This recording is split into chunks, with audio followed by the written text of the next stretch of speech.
Now that we have the ability to create our Genesis block, let's add the ability to generate new blocks based on the last block that we give it and some given data to store. We'll capture this ability in a new function called mineBlock. This mineBlock function will also be static. So we'll have the static mineBlock function, and this static identifier is so that we don't necessarily need to create a new block instance in order to use this function.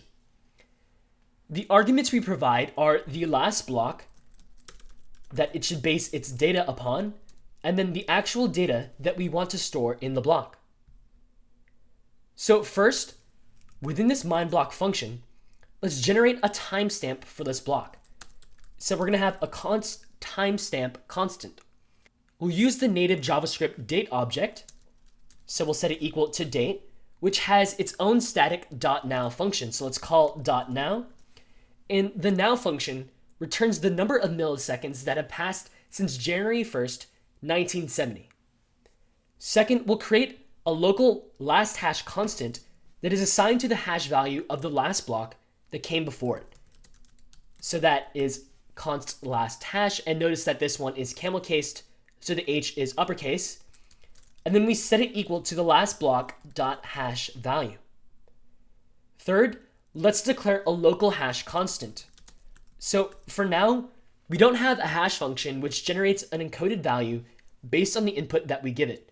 So let's stub it for now and set it to a string that says to-do-hash, which will be a place for us to go back to once we actually create our hash function. Last up, we already have our data with this given parameter for the actual block on what it needs to store. So just like our Genesis block, we can return a new instance of the block itself. And this time load in our generated timestamp, our last hash, the hash value, as well as the data for the last argument. And notice that it's very similar to the return new this in the Genesis block, except this time we're using actual data. Okay, perfect. That wraps up the static mineBlock function. So again, let's go to the dev test file so that way we can explore it. So first up, let's clean up and get rid of our previous tests. So let's get rid of this const block and these console logs. And now let's add a new constant called foo_block. So we're going to call this foo_block, and guess what we're going to store within this? Well, a string called foo. So we're going to call it block.mineBlock, since that is the new function that we're going to be using, and that's the one we just created. And the question is, well, the first parameter is a last block to give it. Well, right now we don't have any other blocks created since foo_block is the first one within our actual file.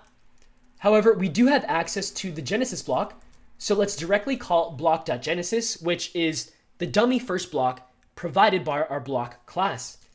And then now we're going to store the foo string, which is representative of the fact that we're calling this variable foo_block. Finally, let's console.log what this block looks like by calling its toString function within the console log.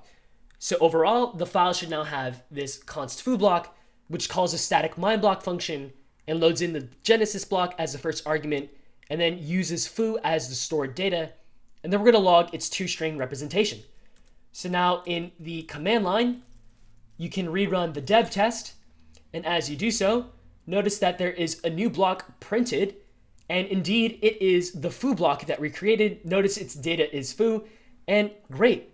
This shows that we have a successful mineBlock function. Plus it has this unique timestamp now, which is a lot of milliseconds that have passed since over 40, almost 50 years ago. So with that, we also have this hash that says to_do_hash. So let's get to generating this unique hash value with a new function that generates the hash next.